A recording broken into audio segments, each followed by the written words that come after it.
It's true. I mean, that's All our right. world right now. And welcome to it. It is Car Con Carne. I'm James Van Osdol here at home. Now, if you're keeping track, and I wish you would, if you're keeping track, the next week or so, I've got some amazing things coming up. If you've seen the movie Psycho Gorman, it is no joke the most fun movie I've seen so far this year. It's insane. It's a horror movie. It's a fun family movie, but not for families. I can't even describe it. It's like a trauma movie for 2021. We're going to do a special episode with special people from Psycho Gorman. Speaking of movies, one of the key actors of the movie 100 Days to Live will be joining us on this podcast. And Alligator Records, my God, the honorable, long-running, 50-year running Alligator Records, they're celebrating their 50-year anniversary coming up. And to commemorate that, the owner of Alligator Records, Bruce Iglauer, and one of Alligator's standout artists, Shamika Copeland, will be joining me for a blues roundtable that's happening next week. Always cool stuff going on. In other podcast news, yes, I want you to subscribe and listen to this podcast, and thank you for doing it. I also do another podcast for 101 WKQX. It is the History of Alternative podcast. I co-hosted with John Manley, and just released. If you like music, if you like Chicago music in particular, you're going to like the episode we just released today. It's a roundtable on Chicago music in the 1990s, and our guests are Louise Post of Veruca Salt, Scott Lucas of Local H, and Josh Caterer of Smoking Popes. Josh Caterer, of course, the voice behind the theme song of this podcast. We love him for that. But that's cool too if you want to check that out. Meanwhile, in the present moment on Car Con Carne, I'm joined by Chef Trevor Teich, the man behind Claudia, the man behind so many inventive and wildly creative food offerings. Chef, good evening. Nice to see you. Hi, nice to be here. Thanks for having me. It's a pleasure. You know, it's funny. We just met a little bit ago, and in my head, I think I have this idea of what a chef is, or what the personality type is. We start talking. I realize you're an old punk rocker. Like I guess when I think of a chef of a higher end restaurant, I think of something stuffier than what I got. Yeah, well, I can see why people have that might come to that conclusion. I mean, when I spend most of my day obsessing over napkin folds and what kind of cutlery, you wouldn't figure that I once had a mohawk and played at the Fireside Bowl. Yes, Yeah, yes, yeah. you did. That's awesome. Exactly. Well, you've just turned your artistic efforts and enthusiasm into a different channel. Claudia started as a pop-up 6 years ago. Yeah. Tons of accolades. People raved about it. You finally landed in a static location that was in Ogilvy. Yes. So I did the pop-up. I was working at a couple fine dining restaurants in the city for a number of years, and I wanted to kind of see what I could do just by doing a little pop-up. And then I really got kind of addicted to it really made me happy to come up with something and just watch that guest reaction and have it really own it and be a part of their experience. And so I kind of didn't look back. I took a break a little bit because how I was doing the pop-up, which I can say now, I think, is that I cook everything at my house, call an Uber, so I couldn't afford a car, pack it all up, take it to the site, do whatever I could there, set it up, and I'd have people help me out for the day that were really dedicated. They'd come in and we'd have like our own, cooks and servers are kind of like pirates in that way, where they kind of come in and would swashbuckle their way through a dinner service. And this just the description that is so DIY punk rock. It kind of is. I mean, it's what I did. I did that for about 5 years, and I was lucky enough to get a review from Phil Vitale in the Tribune. This is like 2016, and then we had a couple other nominations for things like that, but I got burnt, and so I took some time off and I traveled to Vegas and I worked for some two very good chefs, Pierre Gagnère, who's world renowned, Yeah. and then Daniel Hume for a little bit at Nomad at the Park MGM, chefing over there. But ultimately, Vegas was not Chicago. I found that out very quickly. And What do you mean by that? I mean, obviously it's not, but the culturally, culture, yeah, it's a desert in every sense of the word. Just for me, compared to Chicago, there's no museums. There's really nothing to do, and I'm happy to work 16 hours a day and stuff like that. But it, it the art scene for me, there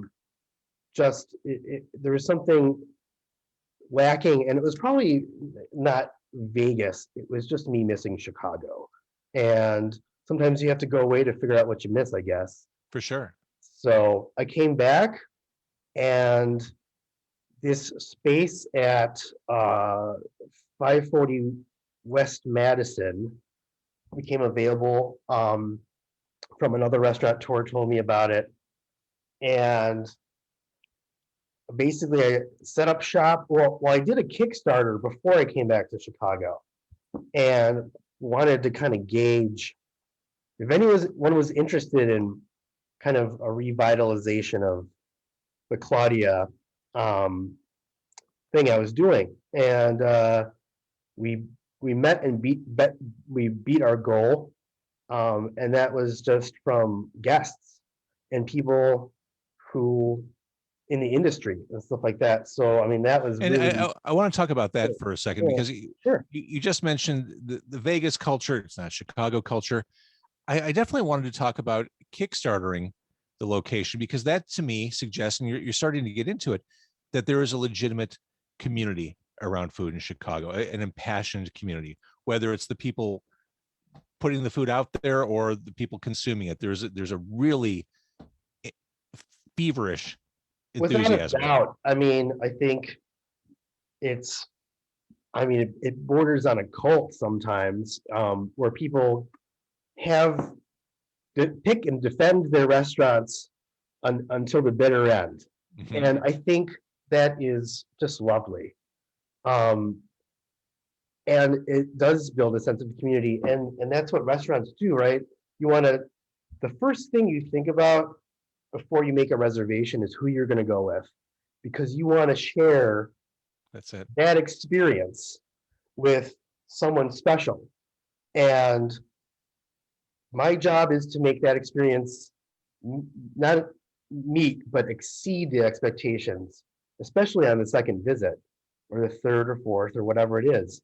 And you have to keep those things in mind. So Chicagoans are definitely the people who are, I mean, you want to take them to, like you're doing in your podcast, grab a couple and try the sandwich. It's amazing. And it's this place I found, and also the feeling of discovery that you Oh discovered yeah. something, you want to share it with someone, and not too many people, but I mean, that's I think what the Chicago food scene's all about.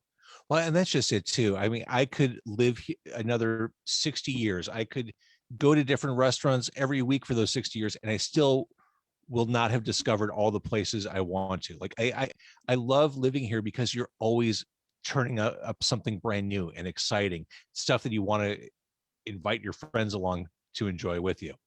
Absolutely, and it's innovative on so many different levels. I mean, even speaking of supportive, I mean, the tamale guy finally got his own restaurant, and how amazing is that? And I mean, the support, and I can't think of anyone who deserves it more. And because every cook in the city of Chicago has benefited from him being in those bars late at night. That's, let me tell you that.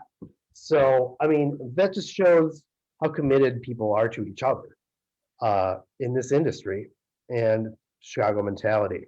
Now, I haven't traveled nearly as much as I would have liked to in my life, but I've heard it said over and over again. Yeah, New York's great, but Chicago has a better dining scene. Is that fair to say? I've only been to New York a handful of times. Um, I appreciate, I mean, it's just a totally different, I just think it's apples and oranges, to put it in food terminology. But I think that it's just, New York has so much. And I think there definitely is something for everybody. And I think their dining scene is cool, but I just think they're different. So I think it's hard to really compare. I mean, comparing Chicago to LA and LA to New York and stuff like that, I just think they're so miles apart and special for their own reasons. And I mean, our pizza obviously is better, but you know, that's about it. I just think it's just difference, and I can appreciate New York for what it has to offer. You know, I was lucky enough to eat at Ivan Ramen at one of my visits. I'm sad to hear it just closed. But you know, that was a special experience, and just a really amazing bowl of ramen that's so good. The entire nation's talking about it. I think that's what New York has to offer, and Chicago has a lot of innovation in food and people who are just bootstrapping it. Mhm. And I think that's what's cool about Chicago. Well, and innovation is where you come in. All right, we took a little tangent there. You got the Kickstarter, you knock that out, pick it up from there. So yeah, I mean, I was like super humbled to see that succeed, and it gave me the tools to get excited again about doing this and coming back. And so we found a spot through another restaurateur who was like, you know, they have this space uh, that they're not doing anything with, and it steps away from a gigantic kitchen. And you can just rent it out for a little bit of money. And you know, I set it up and was able to use the Kickstarter money to buy plates and set up vendors and all that kind of stuff. So I started out with just me and one cook. This is just a year ago now. Um, just me and one cook, 3 servers, doing like you know, I think we're doing like 40, 45 people a night. And then slowly but surely things started to get weird. Now, before that happened, we had another great review from Chicago Magazine and from the Tribune. And they both hated that space. They absolutely hated it, but they loved the food. But I was working with what I had, and Yeah. I think that's kind of my MO, you know, for the pop-up. I was just doing what I could. And this was kind of like Claudia 2.0, where it was another step in the right direction. And I was happy enough to get some, you know, those reviews were great. They just didn't like the space. And we were really starting to get some traction. And then COVID happened. And, you know, I think we all thought, I mean, we shut down March 14th. Mm-hmm. And I'm sitting here thinking, all right, 2 weeks. We all did. We'll be back. I mean, everyone thought that, right? So 2 weeks, we'll be back into it. And that ended up not being correct. So, you know, a month went by and I was just like, you know, I can't, I just can't leave my stuff there. I can't afford to pay rent. Yeah. And I have to come clean with the management and just be like, I have to fold my cards. And, you know, I don't think this is getting any better. So, A hard yeah, conversation. yeah. So, I mean, I packed up the stuff, put it in storage, and then immediately started searching for the next space because I knew it was going to be a long time. And And when you're considering another space, I'm sure you were considering what's my long-term play here. I don't want to do this again. I want to, wherever it's going to be, it's somewhere that I want to drop anchor and not leave. yeah, that's 100%. Yeah, I mean, it was, yeah. So after 3 or 4 times of doing this, um, changing up spaces and things like that, it's just like definitely it takes a toll. And yeah, you want to build something that's going to be a part of your legacy and people who work for you, part of their legacy too, where you turn out professionals. And so having a permanent home is certainly, you know, the first consideration. So we were lucky enough to find the space that Takashi used to be in, Stephanie Izard, and Dixie, and it's just a lovely, unique space. And And this is Bucktown. yeah, in Bucktown, Damon. 1952 North Damon. And I mean, I'm excited to say that we're going to be there for a very long time. And what a great And area for this restaurant. I mean, yeah, I think it is a great area. It's not in the middle of Randolph where right. there's a lot of stuff going on, which I think is cool, but I don't think it's where our brand would succeed. So it's in the city, and it's a lovely neighborhood. Everyone's been very generous, neighbor-wise, in if you need anything, you know, and I'm just excited to be a part of the community there. And we're all excited to see growth and things moving in a positive direction. So when a restaurant like yours takes root over at 1952 North Damon, it's a sign that okay, things are okay. Here's this cool. After the dumpster fire we've just been through, Claudia is popping up here, and it's not a pop-up. It's a restaurant. It's for real. And you know, we're still months away from opening our doors, and you know, we're hoping it's going to be back to kind of 100%, or at least something close to that by the time we do it. You know, we all have our eyes on the news every day, and yep. We're making sure we're going to do it safe and right and all that stuff. But more to your point, I love that I am in a position where I can hire people in this industry that have been the first to get knocked down and are going to be the last to have support, unfortunately. And if I can do just a little bit to give them a living wage, money in their pocket, and a place to be proud of to work, and some health insurance, then that's what I can do. I love that. I think that's really a part of what I'm excited about. I feel like once things, I hate saying things like get back to normal, but I feel like when things are more normal, Claudia is well positioned because we've all spent the past year doing carry out, doing cheap eats, eating at home. You used the word experience earlier to describe the dining experience of Claudia. I think we're all ready for more experiences, more, I am not home, transport me, take me somewhere, make this special. I've waited a long damn time for this. I want something special. I think Claudia's in a great position. I think everyone's ready for that. And I think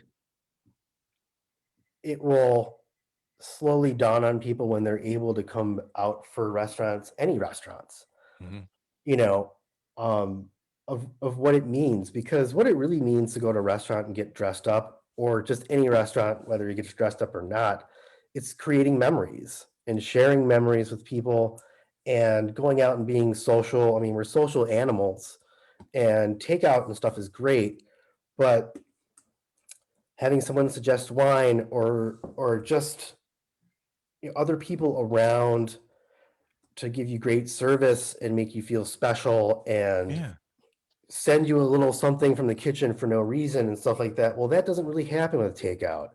And you might meet someone at another table because you're talking about the wine that you're enjoying, or in the bar, we're going to have a bar, and I can't wait to get that going for people to just be able to walk in and have a little more casual experience and meet each other and commiserate and share and make memories. You know, one of the things that got me into cooking was when I was 15, my parents and my family was able to take like a once in a lifetime trip to London, and we had one meal at a hotel, and they brought out this bread cart, and it was for a kid who's never seen anything like this.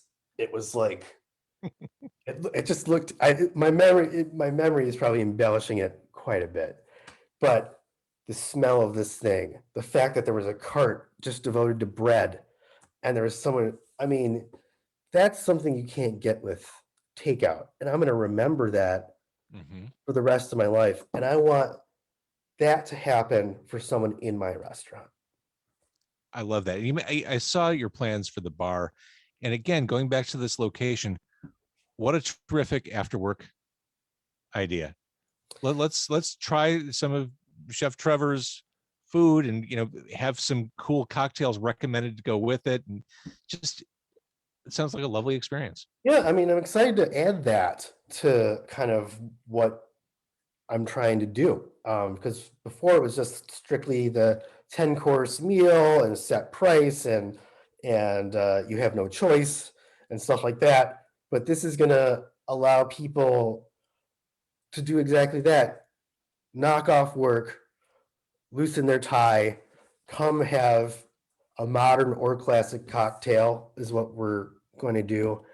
And then some food that's tasty and not as exotic as what's on the tasting menu, but things that I love, just like pate en croûte, a really kick butt shrimp cocktail that's jazzed up, kind of Go on. the Claudia way.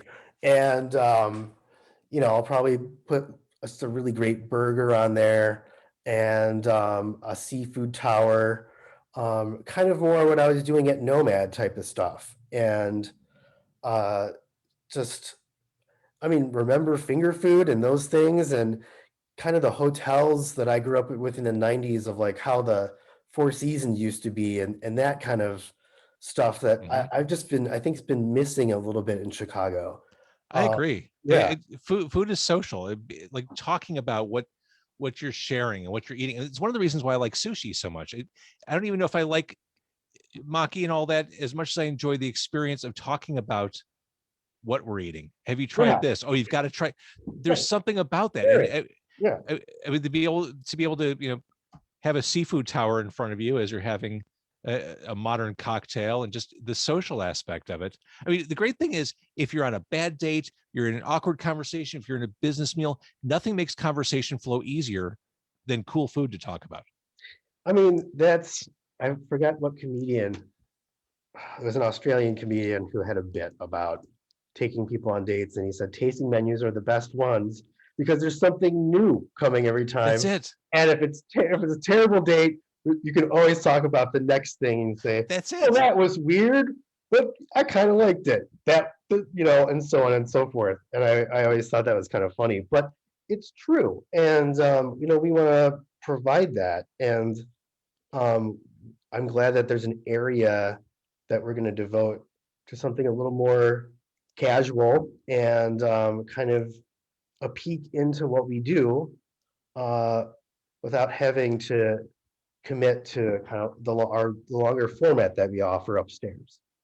All right, so let's talk a little bit about the concept and the menu. Whenever people mention what you do, they mention the bento box. Okay, yeah, So is that part that'll be part of this version of Claudia? absolutely. Yeah, that's been I developed that idea a number of years ago, and it was in the pop up. And basically, it's just a fun way to present canapes.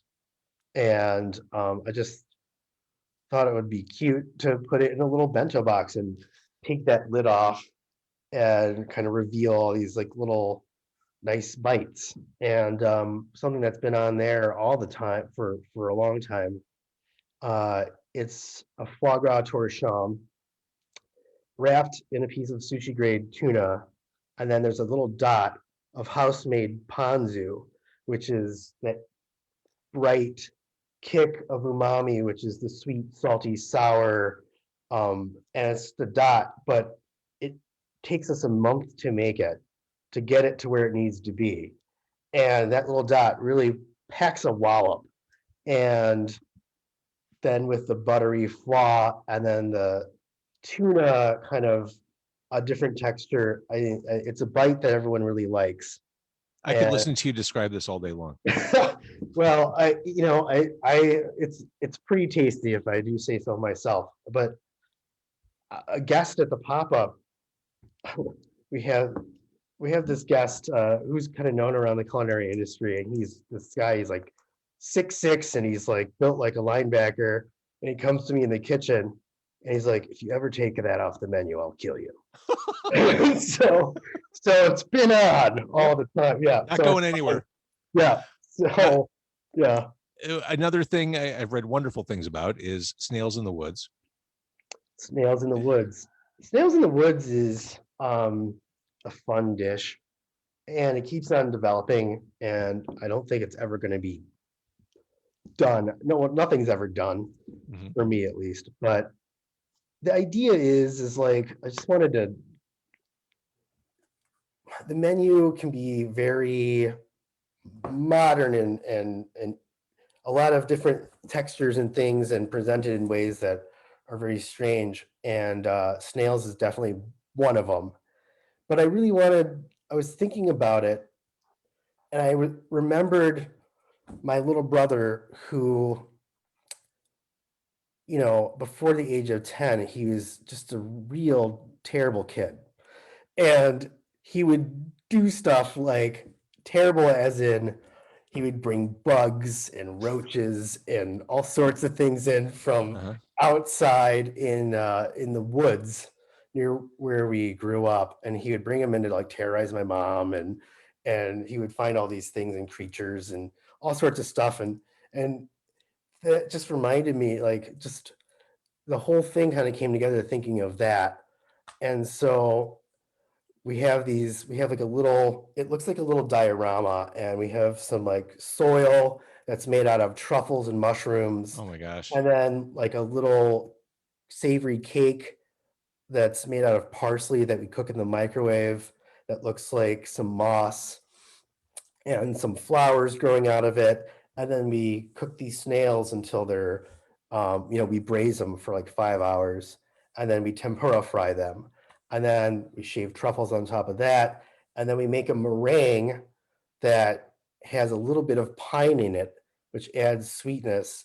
And the whole thing is kind of like taking a little walk in the woods. If you start at one end and then get to the finish, it's hopefully the desired effect is that you've had a little adventure through the woods. It goes back to that word experience. I mean, this is playful stuff. I mean, it's super complicated. I mean, you're doing all kinds of interesting things flavor wise, but it's playful. It's fun. It's Instagrammable too, if I you're okay want with that. yeah, I forgot. Yeah, I kind of forget about all that. But I think the main thing is that I really want people to have fun. And I want it not to just be a lot. I mean, first of all, it's got to be delicious. Of course. But um, I'm going more in that direction. But I don't do anything just to do it. It's got to, and having that childhood connection and those connections and telling that story, I'm just hopeful someone else has those experiences as a kid too. And this means that their experience at Claudia is going to be just greater than plopping down some money and shoveling food in their mouth, that Right. we're really delivering something that's going to be meaningful. Well, and there's that added dimension where the next time someone sees a bug on a leaf in the forest, oh my gosh, remember when we were at Claudia and we had snails in the woods? I mean, it just that memory, it's a way to kind of seed memories down the line because it's all relatable, and I love it. So, all right, Claudia is coming to 1952 North Damon in Bucktown. How's the build out going? Is that basically your world right now, just supervising demolition and drywall and painting? Uh, we're not quite there yet. My world today was waiting for Comcast, but Okay. so we're kind of at that kind of thing. But I'm in the midst of designing and figuring out what it's going to look like. Um, so that's, a lot of people are like, are you freaking out and all that kind of stuff? And not yet is the answer, but Okay. I'm sure it'll come. I'm also looking forward to losing the weight that's associated with that. But um, This, are you doing stress eating? well, during COVID, for sure. I mean, I was like, what's going to happen with my restaurant? But in all seriousness, it's been so fun. I have a great team that I'm working with at Siren Betty Design, uh, and Nicole Alexander is the head of that. And they have a group of people that are just so talented that they put together. And she's another person that has been through a couple restaurant searches with me. So it's just so fulfilling to be able to finally be like, this is happening, Yeah. and bring those people who've been just generous with their time um, into this project. So we're currently designing and really trying to nail how it's going to feel and what it's going to all the finishing touches, and just trying to make it special. That's exciting. Yeah, it is exciting. And I mean, I've only been thinking about it for about 7 years. So, I mean, for it to be happening is great. And like I said, I'm excited to be able to hire people and get people back to work. Yeah. And yeah, That is a great feeling. And it's exciting to hear people say that. Like exciting to hear you say that. Like, yeah, right on. people, I mean, we've all been just doing our best. Yeah. And I'm thankful to be in a position that I can give something. I want people to look forward to this. I know it's a cliche I'm sure every chef says this, but it's really like welcoming people into your home, and that's how I feel. So I think it's going to be really fun, and I can't wait to open the doors. Well, we can't wait either. And we talked about a couple of givens for your menu. Anything else you can tease or that you're thinking about for the menu coming up? I have a lot of ideas. Some of them I don't know if I can realize yet. Um, Because they're too ambitious? because they're a little too ambitious, I Okay. think. I we're definitely going to have a bread cart or bread service of some kind Again, your childhood coming because of back. those memories. Yeah, and I mean, uh, I I love carbs and I love bread. So You're such a Midwestern guy. yeah, yeah. Um, so that, and then I think that we're really going to have some opportunities to do some special things with the cocktails, and I'm excited about that. I think that in kind of the Claudia dining room upstairs, we really want to. I'm coming up with some dishes that I think are really going to be more along the lines of the kind of snails in the woods and things like that. And I had an idea for a dish that involves, kind of. I don't know if you remember this, but like there used to be penny candy stores around. Oh yeah. Yeah, and they had like those little barrels, and the wax soda bottles that had some kind of elixir in them, and the string of paper that had the dots on Of it. course. So I want to make all that stuff adult, and Yes, please. yeah, and just that kind of thing. And so that's a little ambitious. And then popcorn. Uh, being brought around that's freshly popped, but like crazy flavors and crazy add-ons to go with popcorn dish and things like that. I don't know if I can do it all, but we're I, gonna try. And I like where your mind's going for sure. yeah, I mean, I think nostalgia is just such an important part of it for food anyway, for Yep. me. And food really just opened up, my whole everything for me. And uh I want to be able to give that to someone else. Like growing up, like in grade school and things like that. I was a terrible student. I'm dyslexic, and it was just a rough time. And when I discovered food, it kind of brought all these other things together for me: math, geography, uh, you know, um, all these other things, and just being organized, biology, um, all these other things kind of go into food, language, um, all these other kind of categories that you don't really think of, Mhm. farming, agriculture, all these other things that really kind of come under food is what really makes it exciting for me. And that's another thing about opening a restaurant, is that we'll get to give back to our ranchers and farmers and people who, and get them going again and things like that. And that's super important to me, because there's such a spider web that Sure. goes out from just having one restaurant, of how many people are in that system.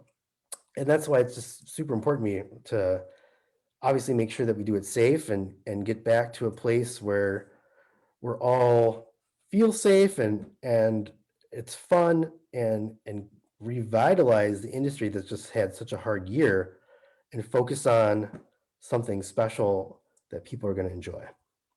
I love it. All right, Claudia, we'll keep our eyes peeled for the opening announcement, and we're looking at summer though, right? Like probably late summer. I'm thinking end of summer. Yeah. That's what I think. Maybe end of summer. Um, I, I don't. I wish I could give you a date. I just Well, don't no, know yet. honestly, I think that is a good date to look towards, especially as we try to find our way through vaccinations and everything. I think that's a great time to launch, and we'll just keep our eyes peeled. I'll certainly mention it once I know. And again, it'll be in Bucktown. If you just want to drive by the location and wave, 1952 North Damon. Chef Trevor Teich, thank you for doing this. Absolutely, it was absolute pleasure to meet you.